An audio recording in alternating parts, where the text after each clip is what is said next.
Bisa lagi-lagi kapal pinisi tenggelam di perairan sekitar Labuan Bajo. Pemirsa, kali ini kapal pinisi Dewi Anjani tenggelam di perairan Dermaga Pink, tidak jauh dari Pelabuhan Marina Waterfront Labuan Bajo. Kantor Kesyah Bandaran dan Otoritas Pelabuhan Kelas 3 Labuan Bajo menyatakan kapal sedang dalam kondisi berlabuh atau parkir saat insiden terjadi. Namun dari hasil penyelidikan sementara, awak kapal tertidur dan juga tidak sempat memompa air keluar kapal. Tidak ada korban jiwa dalam peristiwa tersebut, semua awak kapal berhasil menyelamatkan diri.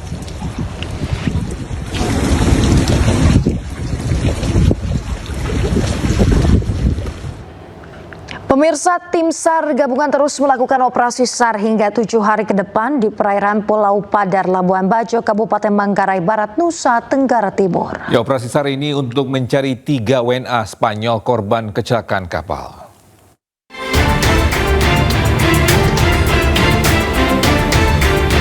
Tim SAR gabungan membentuk tim pencarian darat dan laut guna pencarian korban kapal tenggelam yang dilaporkan hilang di perairan Pulau Padar, Labuan Bajo, Kabupaten Manggarai Barat, Nusa Tenggara Timur.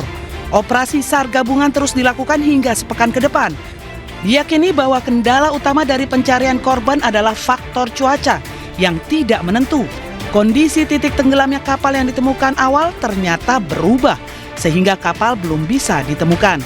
Terkait penyebab kecelakaan, Kabasarnas Marsikal Madya TNI Muhammad Syafi'i menegaskan jika kecelakaan itu terjadi murni akibat kondisi cuaca yang tidak mendukung. Tim SAR gabungan terus melakukan operasi SAR di sekitar lokasi kejadian selama 7 hari untuk kemudian dievaluasi hingga diputuskan tindak lanjutnya seperti yang akan dilakukan ke depan.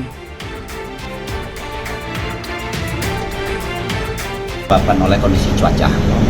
Kemudian titiknya jelas, tapi pada saat awalnya kita berharap bahwa kapalnya itu bisa kita temukan, ternyata sampai sekarang kapalnya kan belum ditemukan. Karena itu kita melaksanakan operasi SAR laut, baik itu melalui pencarian di permukaan dan juga kita menyiapkan potensi-potensi yang berkemampuan untuk bawa air. Rencana berapa lama operasi SAR-nya dibuka di situ?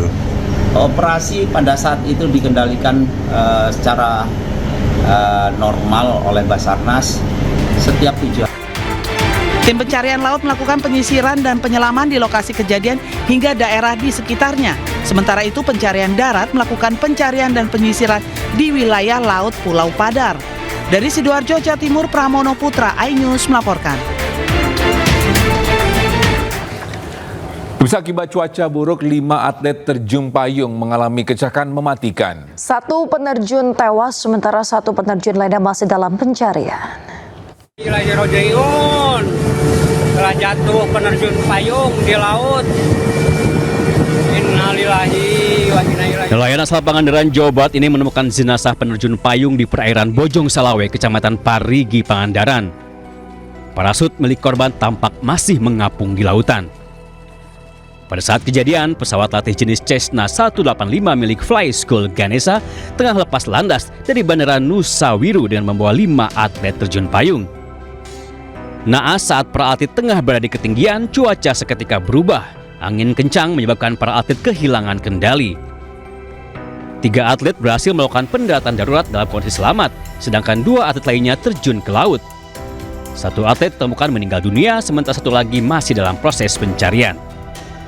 Untuk sementara kami masih berproses untuk melakukan pencarian korban yang satu, akan dibantu oleh dari rekan-rekan Basarnas, kemudian dari Direktorat Polair maupun dari Polres dan seluruh instansi terkait. Kita akan melaksanakan pencarian yang ada. Proses pencarian masih terus dilakukan. Tim gabungan menyisir jalur laut dan udara di sekitar lokasi kejadian. Dari Pangandaran, Jawa Barat, Irfan Ramdiansyah, iNews melaporkan. Pemirsa, hujan deras kembali mengakibatkan banjir susulan di sejumlah lokasi di Kota Padang. Ya, warga yang tinggal di sepanjang aliran sungai diminta waspada. Inilah keadaan sekarang di Batu Busuk di sebelum jembatan. Usai diguyur hujan deras, banjir susulan kembali menerjang kawasan Batu Basua, Kecamatan Pau, Kota Padang, Sumatera Barat, Selasa sore. Derasnya arus banjir membuat tanggul yang dibuat petugas sebelumnya hancur. Warga yang tinggal di sepanjang aliran Sungai Batang Kuranji dan Lubuk Minturun dihimbau untuk waspada dan menjauhi pinggiran sungai. Selain di Batu Basua, Kecamatan Pauk, banjir susulan juga menerjang kawasan Lumbuk Minturun, Kecamatan Koto Tengah, Go Kecamatan Kuranji, dan Gurun Lawe, Kecamatan Nanggalo. Dari Padang, Sumatera Barat, Budi Sunandar, A-News melaporkan. Pemirsa, banjir bandang susulan kembali merusak sejumlah akses jalan dan jembatan di kawasan Danau Maninjau, Kabupaten Agam. Ya, kondisi ini membuat penyaluran bantuan ke lokasi bencana terhambat. Kondisi jalan di Kelok Limau kini tidak bisa dilewati. Banjir bandang susulan memutus sejumlah ruas jalan dan jembatan di sekitar Danau Maninjau, Kabupaten Agam, Sumatera Barat. Akibatnya akses transportasi warga terganggu dan distribusi bantuan ke daerah terdampak menjadi terhambat. Di Jorong Bancah, Kecamatan Tanjung Raya, lebih dari 1 bulan pasca bencana banjir bandang, kondisi wilayah belum sepenuhnya pulih. Permukiman warga masih dipenuhi material banjir bandang.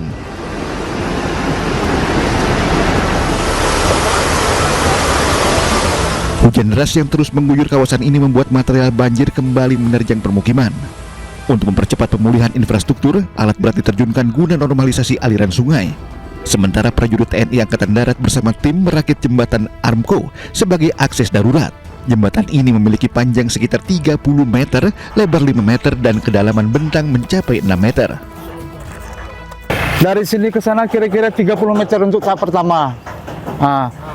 Bentar lagi akan masuk trado kita membawa alat untuk mengeruk ini. Sementara anggota dari Koramil 05 Maninjau sama Yon TP sama orang-orang dari Jipur Padang sedang melaksanakan perakitan untuk jembatan Aramco. Ada berapa titik, Bang? 1 titik ini baru di Bancah, Nagari Maninjau. 3 di Sungai Rangeh, di Bayur. Warga berharap jembatan darurat ini segera dapat difungsikan agar akses masyarakat kembali normal serta penyaluran bantuan dan perbaikan infrastruktur pasca bencana dapat berjalan lancar. Dari Agam, Sumatera Barat, Wahyu Sikumbang, iNews melaporkan. Bisa pembersihan jalan nasional pasca banjir di Aceh terus dilakukan. Meski kondisi jalan belum sepenuhnya pulih, aktivitas warga berangsur normal kembali.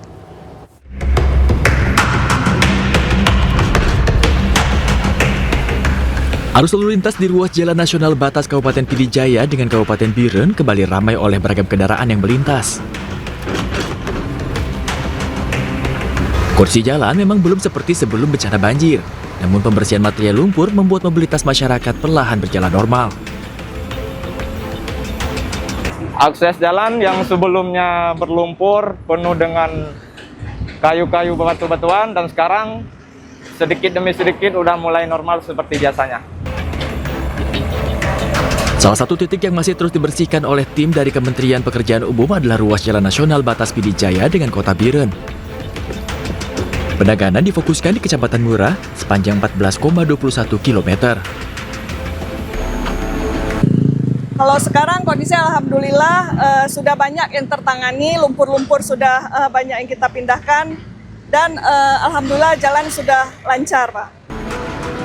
Pemulihan akses jalan menjadi prioritas guna mendukung aktivitas masyarakat dan kelancaran distribusi logistik. Diharapkan konektivitas antara wilayah segera pulih untuk mendukung aktivitas sosial dan ekonomi masyarakat.